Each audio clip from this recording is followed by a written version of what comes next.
I'm Joe Graydon. And I'm Terry Graydon. Welcome to this podcast of the People's Pharmacy. You can find previous podcasts and more information on a range of health topics at peoplespharmacy.com. Many people struggle for years with time management and deadlines. Could a proper diagnosis be liberating? This is the People's Pharmacy with Terry and Joe Graydon.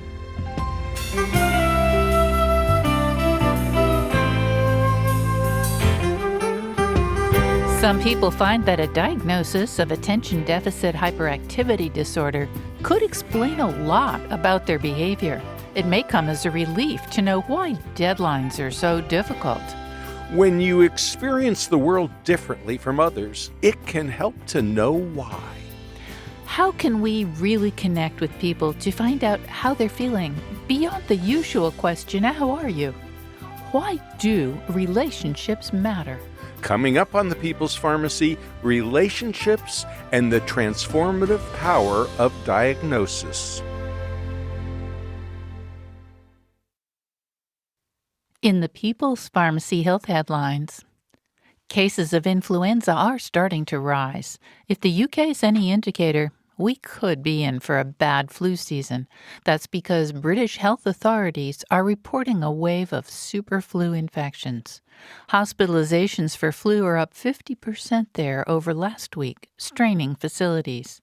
Presumably, some of the increasing cases is due to the mutation in influenza A last summer that created subclade K.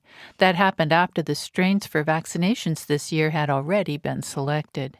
In the UK, the medical director for the National Health Service said, "The numbers of patients in hospital with flu is extremely high for this time of year." The head of the Children's Hospital of Eastern Ontario in Canada reports an early and intense start to flu season that has stretched capacity to the limit in pediatric emergency departments. That's not yet the case in the U.S., where rates of flu are in line with last year's influenza outbreak. Keep in mind, though, that last year's flu season was nasty. Researchers are beginning to get a better understanding of the cellular pathways contributing to long COVID. A new research paper published in the journal Nature Immunology found that people with long COVID had persistently high inflammatory markers. The SARS-CoV-2 virus seemingly triggered an immune reaction that did not fade as most reactions normally do. This leads to a chronic inflammatory condition that causes extreme fatigue, brain fog, heart palpitations, dizziness, and exhaustion after modest exercise. The investigators are testing a biologic drug called abrocitinib that targets one inflammatory pathway and is used to treat eczema. If this research holds up, it may provide clinicians new tools for easing the devastating symptoms of long COVID. This is the time of year that a lot of people are bundled up against frigid temperatures, but some people crave sunshine. Often they turn to tanning beds for ultraviolet exposure. A new study published in the journal Science Advances reveals that tanning bed use increases the risk of melanoma, the most dangerous form of skin cancer. What's surprising about this data is the location of the melanomas. They often occur in body sites that don't get much sun. The researchers hypothesized that during tanning sessions, people expose places on their bodies such as the lower back and buttocks that aren't usually out in the sun. Tanning beds could lead to more mutations and a 3 times higher risk of cancer. Back in 2015, the FDA approved a pill called flibanserin for premenopausal women who complained of low sexual desire. The brand name is Addyi. Now, the agency has approved it for use by postmenopausal women. This certainly increases the number of women who might get a prescription, as low sexual interest is a relatively common complaint during and after menopause. Oddly, the data that FDA relied on for this approval came from the same trials that supported approval for premenopausal women back in 2015. Side effects include dizziness, fatigue, nausea, sleep disturbances, and dry mouth. Fainting is rare, but Taking the pill in combination with alcohol increases the risk. That could have an important impact on date night. The sexually transmitted disease gonorrhea has become more difficult to control. The pathogens that cause it have become resistant to many antibiotics. So it's good news that the FDA has just approved two new antibiotics against gonorrhea.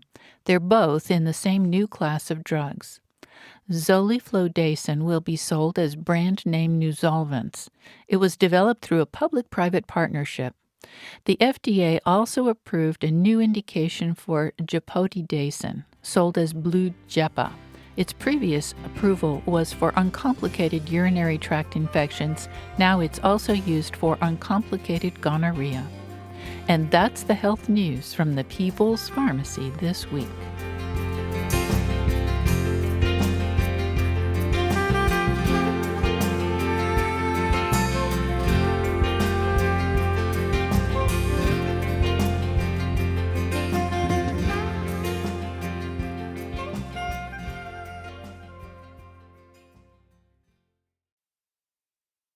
Welcome to the People's Pharmacy. I'm Terry Graydon. And I'm Joe Graydon. Could getting an accurate diagnosis be transformative? I, for one, can attest to the power of learning why my experience is so different from nearly everyone else in the world. That's because I have a rare neurological quirk called aphantasia. Some people have found that receiving a correct diagnosis of, for example, attention deficit hyperactivity disorder is a relief. It helps explain that they're not lazy or stupid. Instead, their brains work differently. Dr. Ned Hallowell once described ADHD as having a Ferrari brain with bicycle brakes. To get the most out of it, you really have to learn how to use it skillfully. Today, we are exploring the transformative power of a correct diagnosis. Later, we'll be talking with Dr. Robert Waldinger, professor of psychiatry at Harvard Medical School and director of the Harvard Study of Adult Development at Mass General Hospital. First, though, we turn to Dr. Aves Aftab. He is a clinical associate professor of psychiatry at Case Western Reserve University. His Substack newsletter is Psychiatry at the Margins. Welcome to the People's Pharmacy, Dr. Aves Aftab. Good to be here. Dr. Aftab, I wonder if you could tell our listeners the story of Rumpelstiltskin. I remember hearing this Grimm's fairy tale when I was a kid, but I suspect that a lot of listeners have kind of forgotten what this folktale was about. So if you tell us the story and also why it illustrates the importance of getting a correct diagnosis. Yeah, certainly. So in the classic Grimm's folktale, Rumpelstiltskin, a young woman promises her firstborn child to a little man in exchange for the ability to spin straw into gold. And when he comes to collect, she begs for mercy, and he offers her a way out. She must guess his name. Now, at this point, she's a queen, and the woman runs through every name in the German language that she can think of, every colloquial nickname. Nothing works. Finally, her servant discovers the little man's highly esoteric name, Rumpelstiltskin, and she says the name, and she's released from the obligation. Now, this illustrates a number of more important things. You know, the source of Queen's distress, it does not have a familiar name, and she can't really substitute it with a layperson description either. She can't say funny little man. That won't do the job. In fact, so what is needed is esoteric knowledge. And that knowledge kind of gives her control over the what ails her, over her problem. And as soon as she knows the name, the problem takes care of itself. This kind of folktale exists in many numerous cultures. It exists in modern sci-fi. It exists in fantasy, where kind of knowing certain esoteric words gives you ability to control magic. Gives you ability to do things. And we suspect, me and my co-author, Dr. Ellen Levinovitz, that something similar is going on in medical settings where official medical diagnoses serve as providing that esoteric knowledge. And when people's distress and their difficult experiences are conceptualized using medical terminology, it offers them a kind of relief that they would not get from just the layperson description of their problems. Dr. Aftab, you suggested that some patients who get a diagnosis, and the article that you've written, it's about psychiatric diagnoses, um, feel better just because they have some kind of explanation, and presumably it's because that makes them feel like they have a little more control. Could you tell us at least one and maybe even two stories about people who had this experience? Yes. So the article focuses on mental health disorders, but we believe that the phenomena itself exists across medicine, and we see it play out in many areas such as, headache, chronic fatigue, restless leg syndrome, irritable bowel syndrome, etc. But it is more prominent and more vivid when it comes to mental health problems. A good example of this, for example, is ADHD, especially when the diagnosis is given in adulthood, and when people who are in their 30s and 40s, when they have lived with these difficulties in focus and attention and impulse control for much of their life, and they have negative self-esteem because of that. They have had work issues, relationship issues, and when they finally, in the middle age, learn that they qualify for a diagnosis of ADHD, they often describe a profound emotional relief. People sometimes cry. They say things like, I know I'm not crazy now. I know I wasn't broken, or I wasn't a failure. I wasn't lazy, but rather I had this medical condition that I had been struggling with my whole life. I think another good example is autism, where people who have lived with undiagnosed autism, when they learn that they qualify for that medical diagnosis, is changes their self-conception, and it gives them a kind of psychological relief about their difficulties that they didn't have. The curious thing about these diagnoses is that they are descriptive in nature. They are describing their symptoms, and they're describing their difficult experiences. They don't tell us what the cause is. We, for example, don't know what the biological and psychological mechanisms of ADHD or autism are. So even though these diagnoses are a complicated and somewhat fancy way of repackaging the emotional difficulties and behavioral difficulties in medical language, just having that medical language accessible provides a tremendous amount of relief.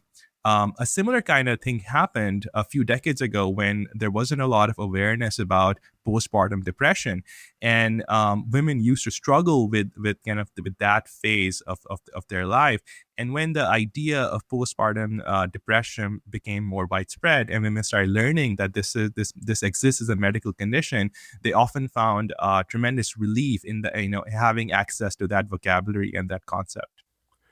Well, I can imagine someone who is disorganized and always late and has difficulty completing tasks. And we could run down a whole bunch of other examples of someone who might have ADHD, but just always gets criticized by coworkers or the boss or a partner. And then all of a sudden somebody says, well, hey, you might have ADHD, and there's something that you could do about it. That would be this huge flood of relief. Oh, now I know why I can't get tasks completed on time. Is that what you're suggesting? Yes, yeah, and I think a similar kind of thing is going on now. There are a number of different mechanisms through which this relief and benefit from a diagnosis can happen, and in the paper we published, we discussed these different mechanisms. One is this idea of switching from an everyday lens of understanding to a clinical lens of understanding, or a medical lens of understanding. Our everyday language often characterizes problems as personal inadequacies and personal deficiencies. And when people switch from that kind of everyday language to a medical language, which often focuses on kind of mechanisms and causes and treatments, and has a less direct relationship with agency, that can be really helpful. And sometimes just having the words to talk about experiences can be helpful. The other possible mechanisms are that what happens in medicine is a type of ritual. It's a very powerful ritual, the same kind of ritual that healers and shamans and other things have engaged in throughout history. And participating in that process of going through a medical evaluation, answering a set of questions, doing biological tests or psychological tests, and then by virtue of getting the diagnosis, being seen as having a sick role in certain situations, that itself can bring relief, that can bring positive associations. In general, in many cases, when we get diagnosed with a medical condition, some form of treatment or help is available. So there is this learned association that if a medical diagnosis is made or offered, then something can be done about it. And even if treatment is not available, there is this idea that the medical community is researching it and studying it, and working towards finding something that helps. And one final thing I'll say is that there's also this sense of relief from cognitive ambiguity. I think a lot of people lived with unexplained and puzzling experiences, and the diagnostic label can provide them a way of making sense of those puzzling experiences.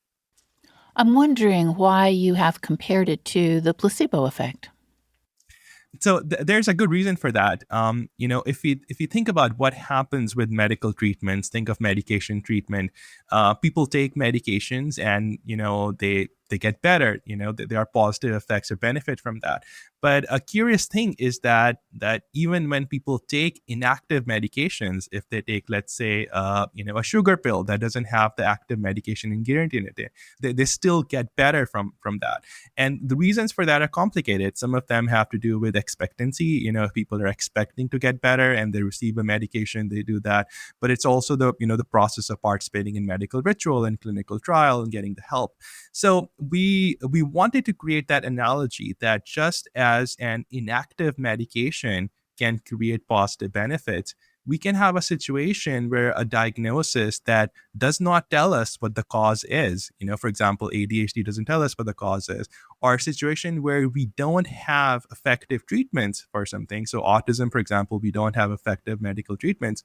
Even in those cases, just as an inactive pill can be helpful, this kind of descriptive inactive diagnosis can be very helpful for psychological reasons. So that was the basis of the analogy between the placebo effect and the Rumpelstiltskin effect.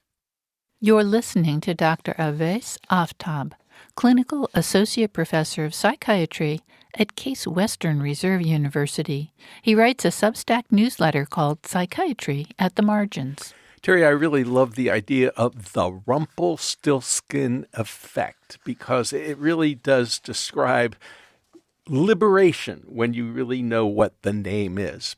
Well, after the break, we'll hear about the possibility that getting a diagnosis might have downsides as well as benefits. Could offering some people a label actually make their problems worse? We'll also talk with Dr. Bob Waldinger about the tricky business of diagnoses.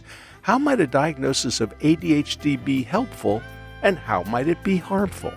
How can family and friends support people who are having a hard time, regardless of whether anyone knows a diagnosis or not? Really paying attention to a person's concerns can sometimes be helpful, even if you don't have any wise advice to offer.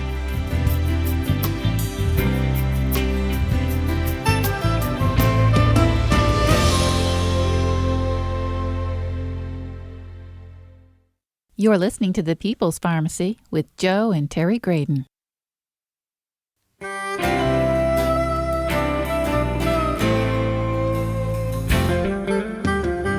Welcome back to The People's Pharmacy. I'm Joe Graydon. And I'm Terry Graydon. The People's Pharmacy is brought to you in part by Spatial Sleep, a non-drug approach to help you fall asleep and stay asleep without medications.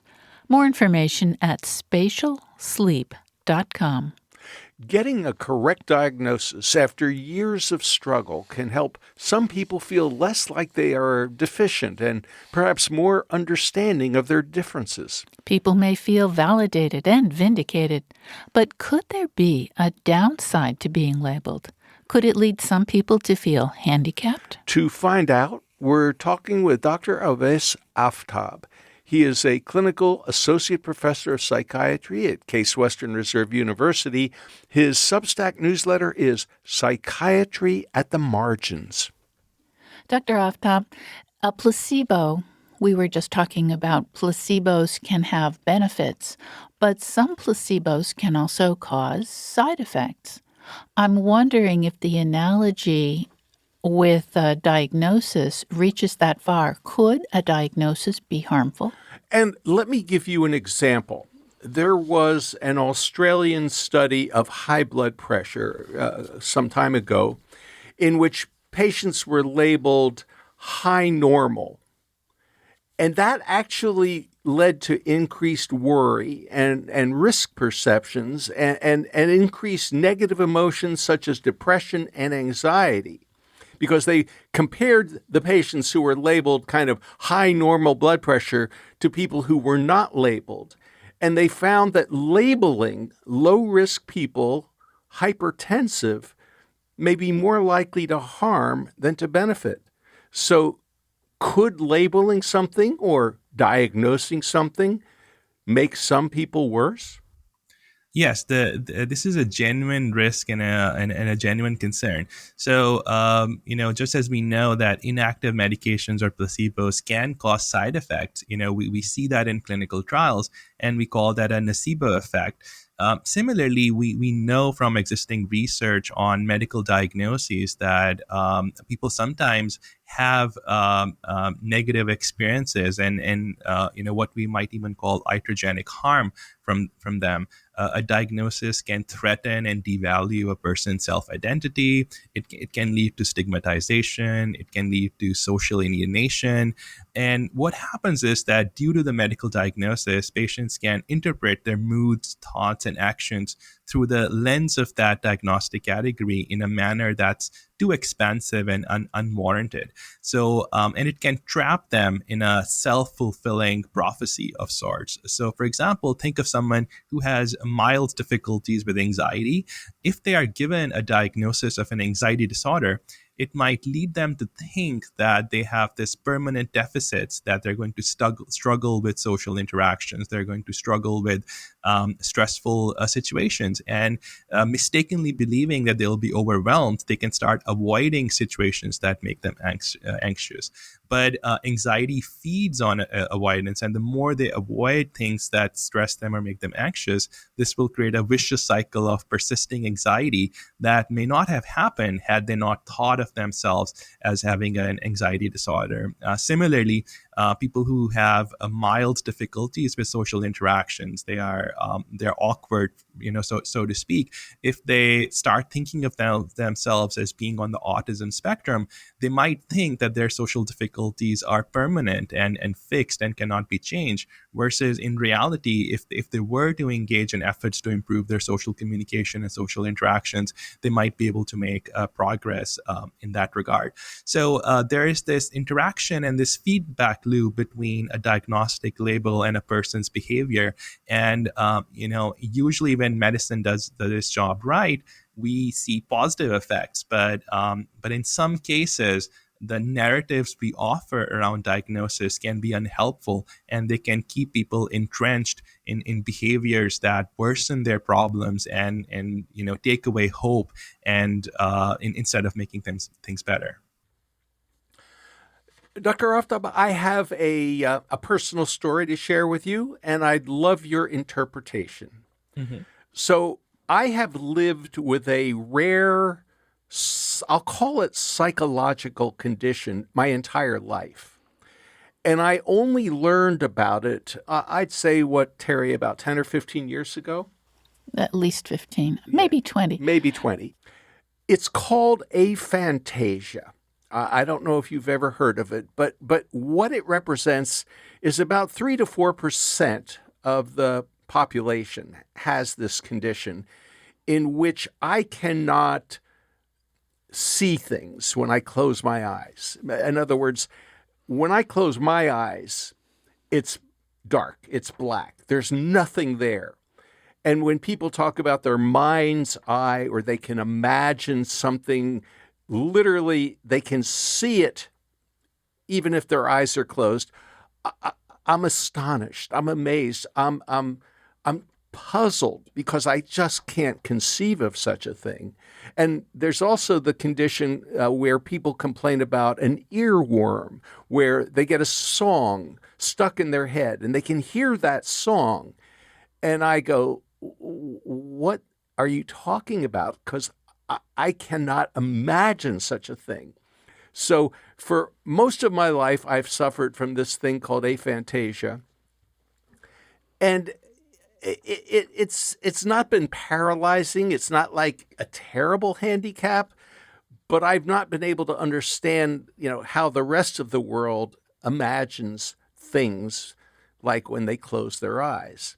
So it was sort of a relief to learn, yeah, that I have this different wiring in my brain from most people. I think what was the biggest relief was finding out that you're not the only person in the world like that. Right, that there are other people like me, but it sort of makes me sad because I can't visualize anything in my mind, and people have a hard time understanding what I'm describing. Yeah, thank you for sharing that experience. It's a fascinating phenomena, and we have only started paying attention to it in recent years. I myself learned about aphantasia, I think about probably 2 or 3 years ago, so relatively recently. And I think it's a good reminder that there's a tremendous amount of richness and complexity in our mental lives and psychological lives, and a lot of it is still unexplored or underexplored, and we're still identifying and naming many of these phenomena. Now we do have to distinguish between different kinds of psychological conditions that are present relatively commonly, and they don't cause a lot of impairment or disability, so to speak, with the conditions that cause significant impairment and difficulty, and that we usually refer to as mental disorders. And so even in the realm of mental disorders, we're still discovering new phenomena and giving names to new conditions. But even outside of it, kind of things like aphantasia, we are researching. And I just don't want readers to think that just because a psychological condition has been named, it means that it is necessarily abnormal or defective in some way. And I think another similar kind of example would be a condition called misophonia, where there are some people they are really sensitive to certain kinds of sounds. For example, sounds of other people chewing, and it drives them. It makes them really irritated, and they can barely tolerate it.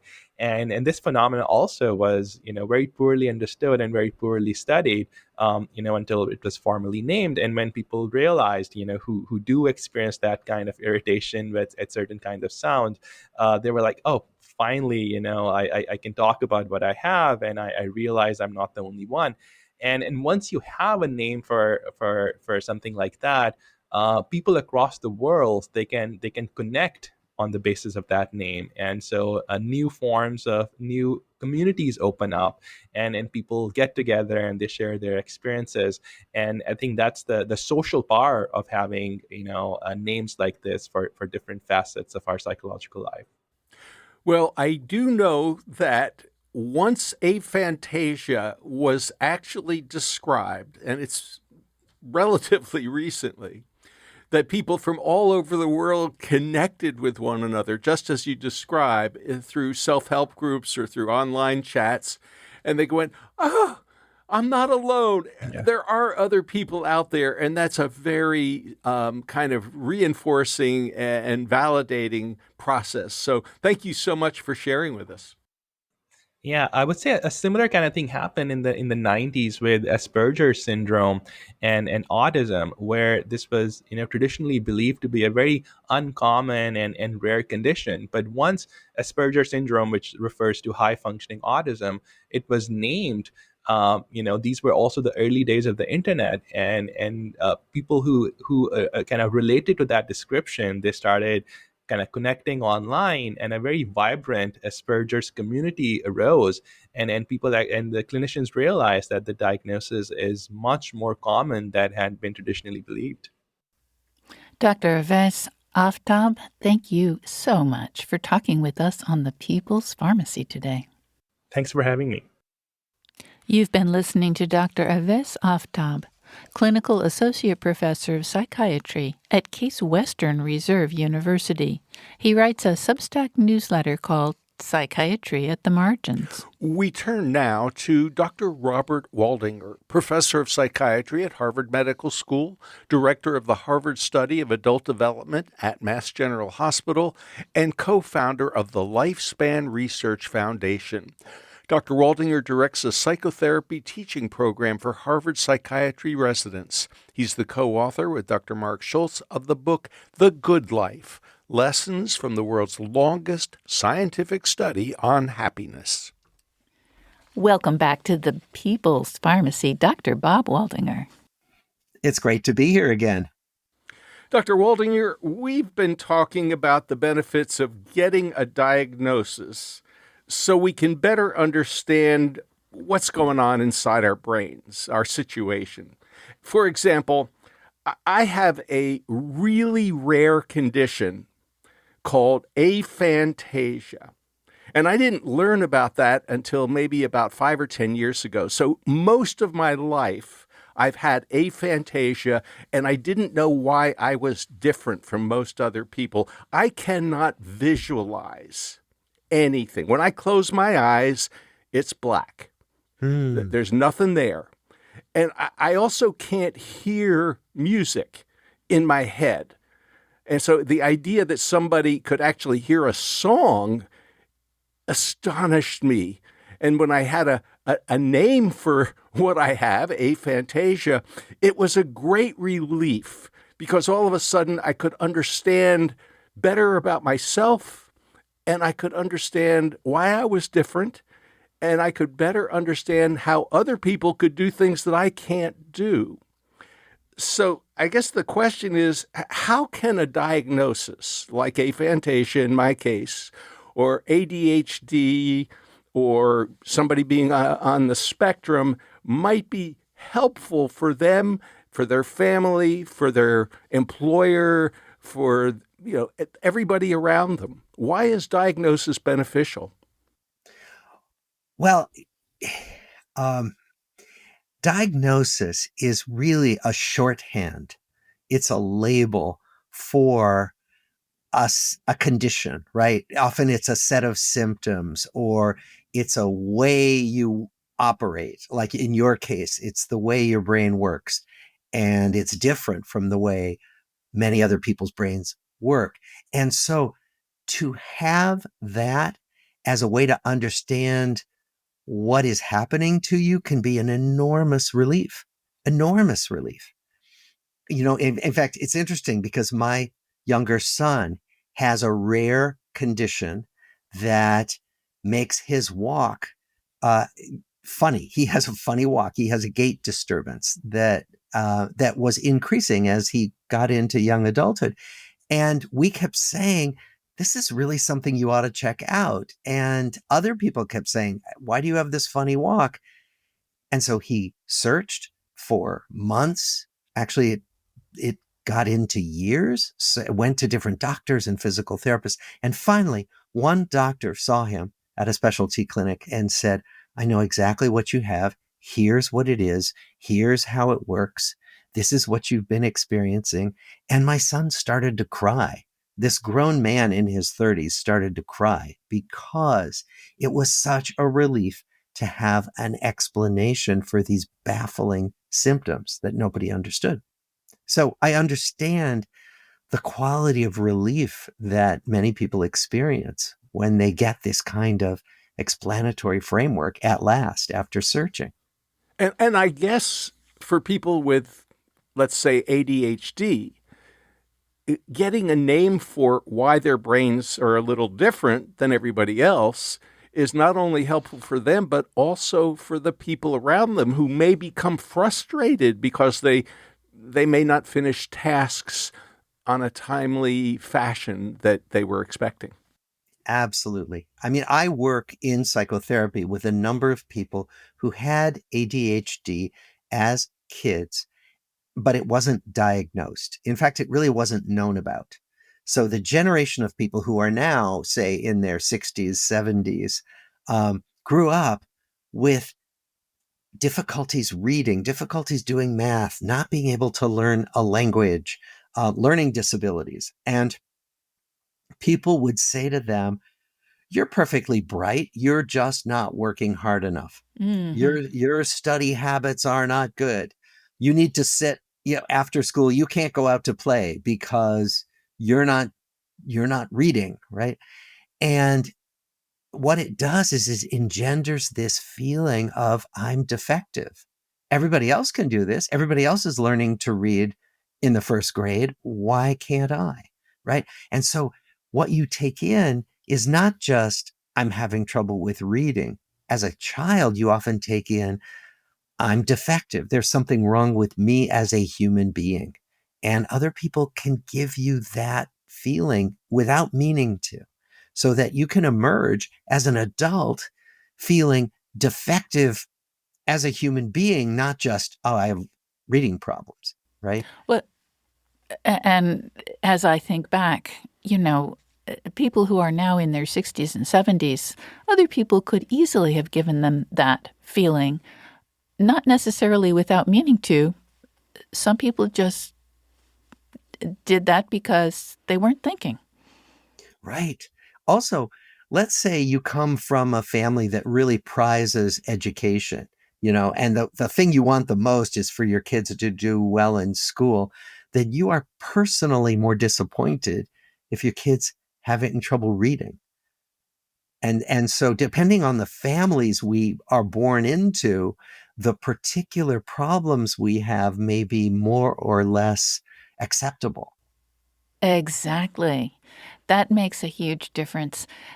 Let me ask you also, is there a downside to getting a diagnosis, especially considering this idea of the families that we're born into may have different reactions? Oh, yeah, of course.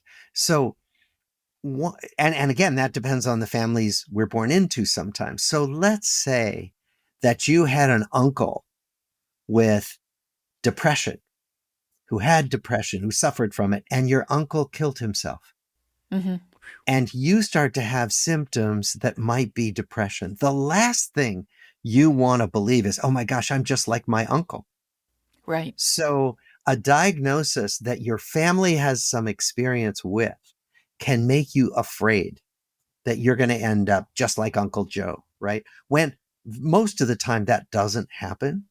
Most of the time, someone gets a depression, and depression is not most of the time lethal at all, and very treatable. But you can be afraid based on what you've known in your family of someone with similar difficulties. So that's one way that a diagnosis can be scary, can make people turn away and not want to know anything about it. Another is if you feel like it sentences you to a life that you don't want. So let's say, I'm a person with ADHD, and that means there are certain jobs I can't do. I don't know what they might be. Maybe it's being an airline pilot. I don't know. I'm making this up. But let's say you really want to do something with your life, and a diagnosis suggests you won't be able to do that. That's another way.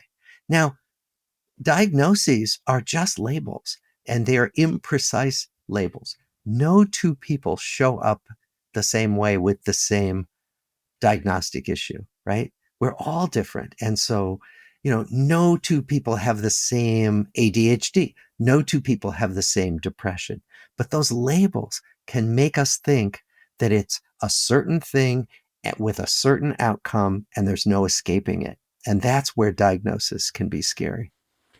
I'd like to talk about your area of expertise, Dr. Waldinger, and that is, mental health issues. Sure. Because these days, there just aren't enough mental health experts available. And so a lot of times people will go to their family practice physician or maybe even a psychiatrist such as yourself. And they say, oh, I'm feeling so anxious, Dr. Waldinger. I'm a little depressed. I mean, times are tough. And because there's so little time, out comes the prescription pad, or these days, of course, it's an electronic prescription, and here's an antidepressant, here's an anti-anxiety agent. You've had 10 minutes of my time. Good luck and goodbye, and I'll see you in 6 months or maybe a year. Yeah. And we haven't dealt with the issues that are causing the anxiety, or in some cases the depression. How can people, families, friends, help someone who is feeling anxious or perhaps a little depressed? These are tough times, without necessarily immediately going to a prescription. That's such an important question because, we're trained to recognize certain things, and then we're trained to do what we do about them. So if all you have is a hammer, everything looks like a nail. If all you're trained in is prescribing medication for mental health issues, then that's what you go to. It's natural. It's not that these are bad doctors. It's just that's naturally what they see they have at the ready. And medications really help, by the way. So let me lay that out there. Like, I'm so glad that medications are there in the world for me to use, even though I'm primarily a psychotherapist in the practice that I do. And I think that the question is, how do you help someone talk about what they're feeling? It's because psychiatrists have this problem too. I have to train, I teach young psychiatrists. I lead a program in psychotherapy at Mass General Hospital in Boston. And one of the things that we know is that people are afraid, even psychiatrists are afraid to talk about the nitty-gritty of someone's anxiety or someone's depression, because they're afraid they won't know what to do with the answers to their questions. So if I ask you, tell me about the anxiety, or tell me, you're saying you're really depressed. Are you thinking you might be better off dead? Well, what do I do if the answer is yes? And so a lot of the training that we need to give our young psychiatrists and young doctors and nurses is, what do you do with the answer? Including an answer that scares you. There are ways to know what to do with that, so you're not afraid to ask the questions in the first place. You're listening to Dr. Bob Waldinger, professor of psychiatry at Harvard Medical School and director of the Harvard Study of Adult Development at Massachusetts General Hospital. He is co-founder of the Lifespan Research Foundation and co-author with Dr. Mark Schultz of the book The Good Life. Dr. Waldinger directs a psychotherapy teaching program for Harvard psychiatry residents, and as a Zen master, he also teaches meditation. After the break, we'll learn how trained mental health professionals can help people who are in crisis. And we should mention here that if you are in crisis, or if you know someone else who is, you can call 988 for support. That's 988 for the crisis line. How do you go beyond a casual, "How are you doing?" As we pay more attention to our relationships, we should be teaching our children how to be a friend. That's how you have a friend. Dr. Waldinger will give us some ideas on how to turn down the noise from social media and pay attention to real live humans.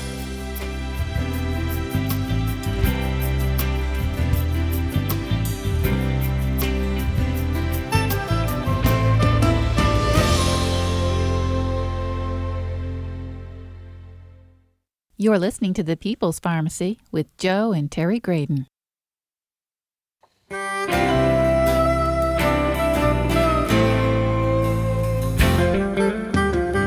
Welcome back to the People's Pharmacy. I'm Joe Graydon. And I'm Terry Graydon. The People's Pharmacy is brought to you in part by Spatial Sleep, a non-drug approach to help you fall asleep and stay asleep without medications.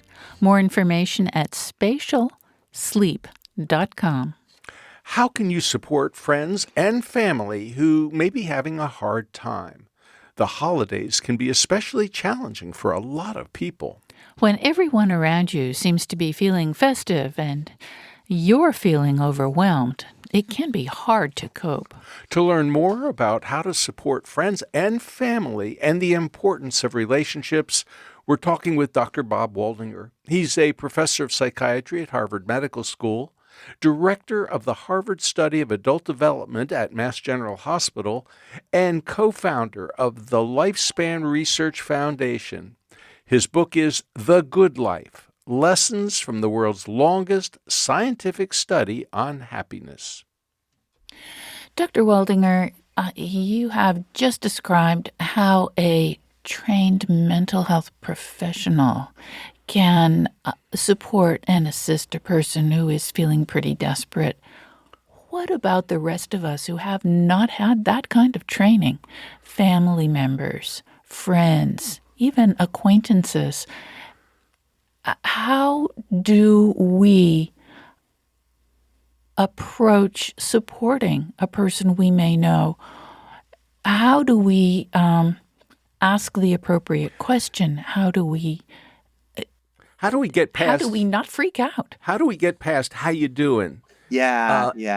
And then not really want to get an answer that's honest. Right. Please just say fine and let's move on. Right. Don't tell me how you're really doing.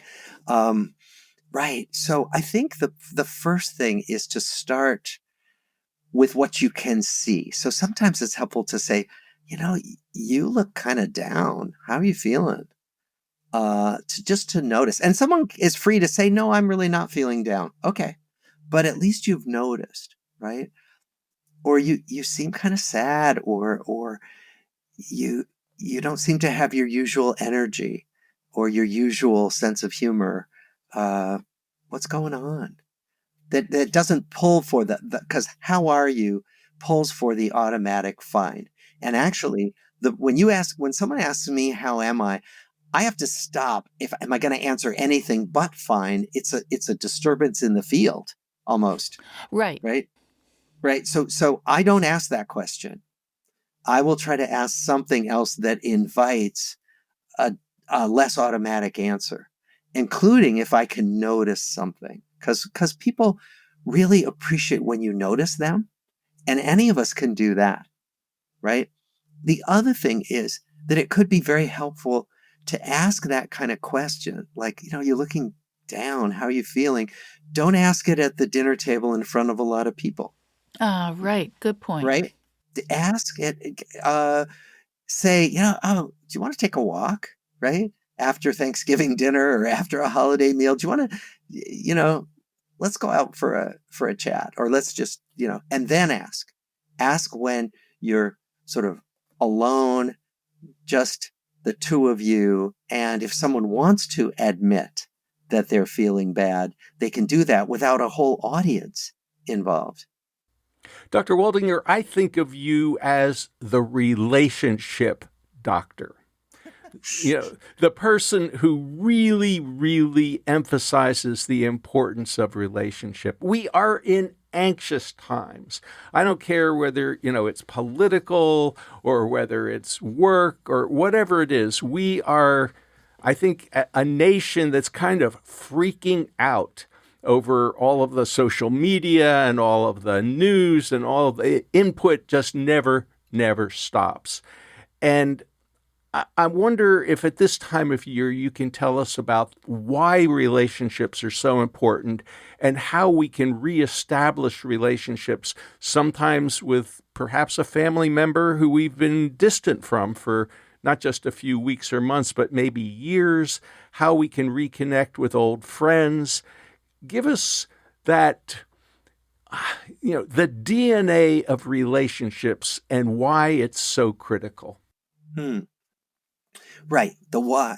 Well, one of the things we know from really good research, and I bet all of your listeners know this, is that relationships help us with the slings and arrows of life. Relationships help us through hard times.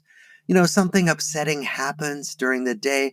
If you have somebody you can talk to about it, you can feel yourself calm down. You can feel yourself lighten. And so We know that relationships help us through hard times, including literally, like, I'll loan you my truck when you're stuck and you need to go somewhere. I'll drive you to the doctor when nobody else can take you. All those things. Relationships matter, but they also bring joy. One of the things that we know is that having a good conversation, an authentic conversation with another person, makes us feel more connected. And it gives us more of a sense of kind of belonging and warmth, that we matter. And so, both on the upside and the downside of life, relationships amplify the upside, and they help soften the downside of life. So we know they work. And then you're asking, well, then how do you work with relationships to allow them to give us this kind of help? And certainly with the relationships we already have, no relationship is without difficulty. If it's an important relationship, you're going to have disagreements. You're going to annoy each other. That's just the truth of it. But I think what we can do is spend more time reminding ourselves of what we appreciate about the other person. It's so easy to dwell on what we don't like. And it's really hard to remember, oh my gosh, but yeah, I don't like the way my wife loads the dishwasher, but my God, what if she weren't in my life? What if I didn't have her? I mean, that when you do that kind of gratitude practice, it becomes really clear why these people matter, and it really makes you feel different about the relationship. So that's one way to work with it. Another is to spend more time staying connected. A friend just sent me an email today saying, it's been a while since we got together. Do you want to take a walk this weekend? And I realized, oh my gosh, I haven't been paying attention to that relationship. He's absolutely right. So I wrote him right back and said, yeah, let's take a walk on Sunday. We could do that. It's small actions that keep us connected to each other. And one more thing I could think of for people, we care about. Let's say you're going to be at holiday gatherings. Maybe you could think in advance, there's this one niece, or there's this one cousin, or there's this one friend who I don't get to see. Maybe I could make it a point to spend time at this holiday party with that person and really reconnect. That's an intention you could set before you even go. I like that idea. And as we started talking about relationships just now, I was thinking, is anyone these days teaching kids that to have a friend, you have to be a friend? I mean, it seems totally obvious, but I don't know how well we're modeling that for the young people in our lives. Where's Mr. Rogers when we need him? Oh, sure. you're right. You're right. Where is he when we need him? But yeah, to be a friend, which means, I think, really paying attention to the other person. What's this person going through? What's happening in their life? And maybe how could I help? So I will say my wife is the best person at this. She'll say, so-and-so's surgery is next Wednesday. So I want to be sure to call and find out how they're doing. Mm-hmm. So-and-so, I wonder if they need a meal because, they're recovering from something. Or, she holds other people's lives in her mind. She holds what's happening to them in her mind. And I think that's something we can all get better at. I wish I were as good as my wife is at doing that, but I really admire her capacity to do that. And I think we can all do it if we try. One of the things that you have told us about in the past is when you give a talk, you sometimes suggest that the audience text a friend that they haven't been in touch with for a long time, and then see by the end of the talk how many folks actually respond. Tell us a little bit about that process. It's fun. I did it last week. I gave a talk. And the process is really to help people see that this idea of tending to our relationships is not as much of a heavy lift, as you could imagine. Because when you hear me talk about the importance of relationships, you could think, oh my God, I have so much going on in my life. Now I'm supposed to spend hours each day taking care of my friends and family and those relationships. It can feel overwhelming. And so by doing this, I say to people, think of somebody you miss or you'd like to connect with, and just take out your phone and send them a little text saying, hi, I'm just thinking of you and wanted to connect. And it takes all of 1 to 2 minutes during my talk. And then during the Q&A, I will ask, did anybody get anything back? And all these hands shoot up. And people say, oh, my friend was so glad I reached out and we made a dinner date for next Tuesday, right? It's like people get these little hits of joy because they realize, oh yeah, this person is happy to hear from me, and actually we're gonna reconnect. So that's what I do, and it's a way to demonstrate that this is not difficult. It just requires paying attention to it. One of the things that we tend to pay more attention to these days are the social media feeds, the headlines, the this, the that, which are actually designed to make us feel anxious or scared or something. So, do you have some suggestions as to how we can turn down the noise and address our lives without that constant buzz of what's going to happen to everything? Well, I don't know Yes. that our listeners realize that you, in addition to being a psychoanalyst, a professor of psychiatry, you are also a Zen master. So could you give us a little Zen insight into all of the overwhelming messages we get on a not just daily basis, but like a minute by minute basis? Okay.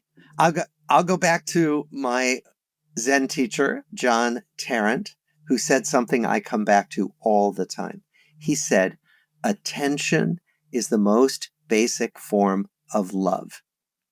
Let me repeat it. Attention is the most basic form of love. Because, if you think about it, giving another person our undivided attention is probably the greatest gift we've got to offer.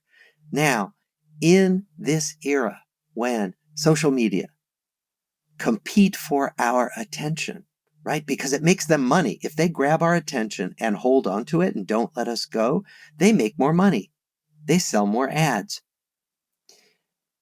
We are less able to give our undivided attention to each other in real time.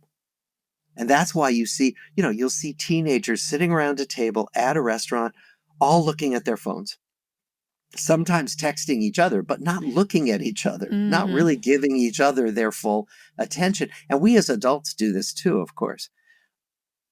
So what I would say is that, first of all, know that when we go down the rabbit hole of clicking on all these clickbaits, right? That we are letting the social media companies train our brains. We're letting them win for their own profit. And that what we can do instead is be very mindful and curated about it. We can say, okay, I'm going to be on my social media feed for 10 minutes a day or 20 minutes a day, and then I'm turning it off. Or I'm going to take a holiday from the social media feeds and see how I feel. That it requires being really intentional about where we're deploying our attention, because otherwise our attention is going to get hijacked all day long. Dr. Waldinger, we have just a minute and a half left, and I want to tell you personally how grateful we are for your role in our lives. We only get to talk to you every once in a while, but your message. And I love talking to you guys. You guys are the best. Well, your messaging, your books, your work has just been such an inspiration. In the minute we have left, can you tell us the importance of gratitude in our lives? Sure. So gratitude is almost like a corrective for what our brains are wired to do. Our brains are wired to pay attention to what's wrong because we think we evolved to look for threats on the horizon because it helps us survive, but it doesn't help us be happy. So we're more likely to pay attention to those negative headlines than we are to what's positive in the world. What gratitude practice does is it says, let's reverse this. Let's stop and think about the good stuff in our lives, the things we are so glad we have. And that it is literally a corrective for the ways that our brains evolved, maybe to help us survive better, but they evolved to make us less happy. Dr. Waldinger, you have emphasized the importance of relationships and gratitude. We can reach out to friends, family members, acquaintances that we haven't been close to. How do we practice gratitude? How do we make that a part of our lives when it's so easy to fall back on anger, disappointment, being upset? Oh, the trains aren't running on time. The plane is delayed. My friend is not responding in a way I would hope. Help us really get some concrete steps down the path of gratitude. Sure. So gratitude actually is a feeling. And so in some ways, it's not a great label for the practice because we can't make ourselves feel gratitude, but we can set ourselves up to make it likely we're going to feel gratitude. And so it's a fine distinction, but the practice is not to fake it till you make it. It's really not. It's sometimes called a subtraction practice. So let's say, okay, the train is late and you can be really annoyed and I'm going to be late to work or my friend's going to be waiting for me. All right. But then do the subtraction practice. Think to yourself, what would it be like if there were no trains? What would it be like if I couldn't, you know, in 20 minutes go all this distance and to be able to see people and to do things that I want to do in my life? So you're not dwelling then on the late train this morning, you're dwelling on the very existence of trains. So it's, yeah, so it's a little bit like the angel talking to Bailey in It's a Wonderful Life. Exactly. That is it. It's a Wonderful Life is a movie that brings me to tears. And it's just because that angel gets George Bailey to do the gratitude practice where he looks at what life would have been like if George Bailey had never lived, right, in this town. And, I think about this, I think about this with my wife all the time when I get annoyed. And, because I get annoyed with my wife and she gets annoyed with me because we lived together for 40 years. But but boy, when I do that, when I like, what if she was never in my life? Whoa, the gratitude just kind of comes rushing in. Well, I think about the airplane that's delayed by half an hour or an hour. Oh man, I'm going to be late. Oh, this is terrible. What's the matter with this airline? And then all of a sudden, if you stop and think, well, how would I get from Boston to San Francisco if there were no airplanes? Exactly. And how often would you ever be able to do that, right? It would be a major trip. Oh, exactly. Yeah. That most people would never make in their lives. Dr. Waldinger, I think one of the most painful experiences that people can go through in life is estrangement from a family member or a friend. Because here is an important relationship that has somehow fallen on really hard times. And I suspect in many cases, both parties would like to solve the problem, but they just don't know how to communicate anymore. Do you have any thoughts about estrangement and how people can rebuild relationships that have ended up on the shoals? Yes, because estrangements, as you say, are really common in families. Some families more than others, because some families, just the tradition is if you have a big disagreement, you just don't talk to that person again. Well, one of the things that we can ask listeners to tune into is there somebody you're estranged from, or you're just so mad at, you're just not going to deal with anymore? How much space does that take up in your mind, right? How much energy does it sap from you? So I'll tell you, I was estranged actually from one of my former teachers, a very important teacher, and we had a falling out. And this was unusual, fortunately for me, but it was terrible. I was estranged and I kept thinking about it. I couldn't let it go. And it was a source of pain because we knew people in common. And it was just kind of there, this thing that sat on the sidelines, sapping my energy. And at one point, we both ended up at the same gathering.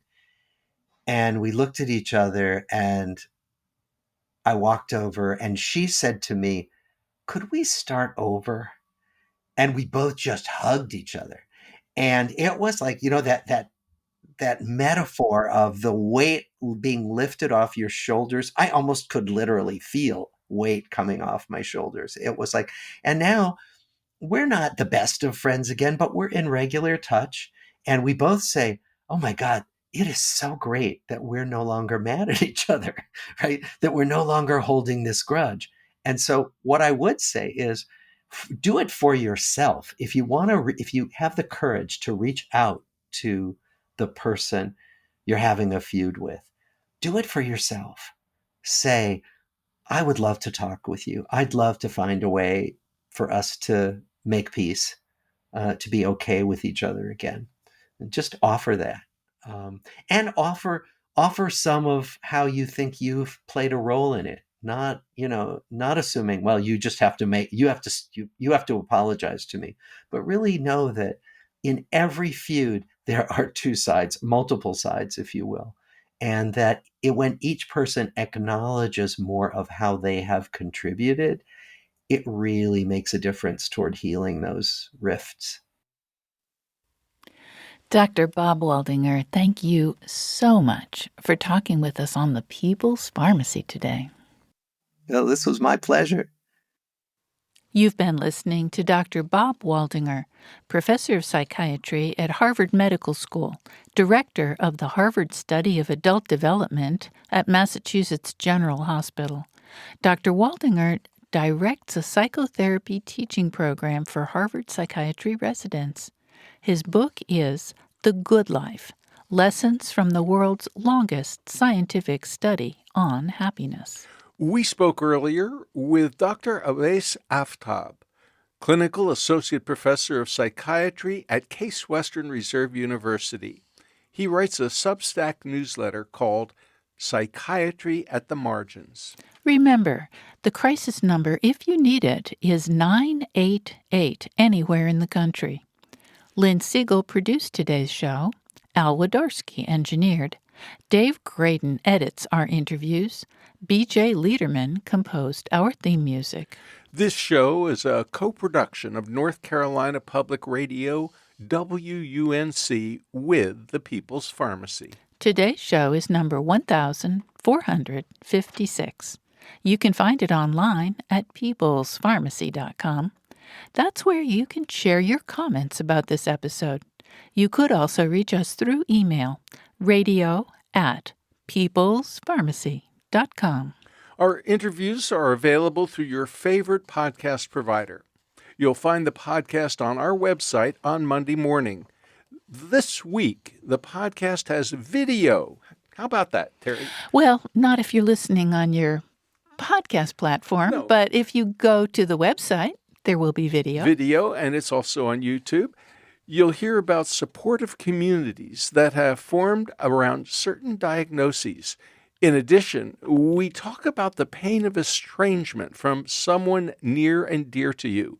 Reestablishing contact can be challenging, but Dr. Waldinger offers some interesting ideas about how to do that. You can find that at peoplespharmacy.com, and you could sign up for our free online newsletter and get the latest news about important health stories. When you subscribe, You also get regular access to information about the weekly podcast. We'd be grateful if you'd consider writing a review of the People's Pharmacy and posting it to the podcast platform you prefer. If you find our topics interesting, please do share them with friends and family. In Durham, North Carolina, I'm Joe Graydon. And I'm Terry Graydon. Thanks for listening. Please join us again next week.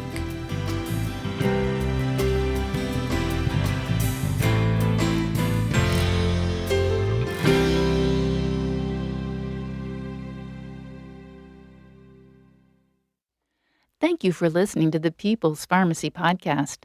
It's an honor and a pleasure to bring you our award-winning program week in and week out. But producing and distributing this show as a free podcast takes time and costs money. If you like what we do and you'd like to help us continue to produce high-quality, independent healthcare journalism, please consider chipping in.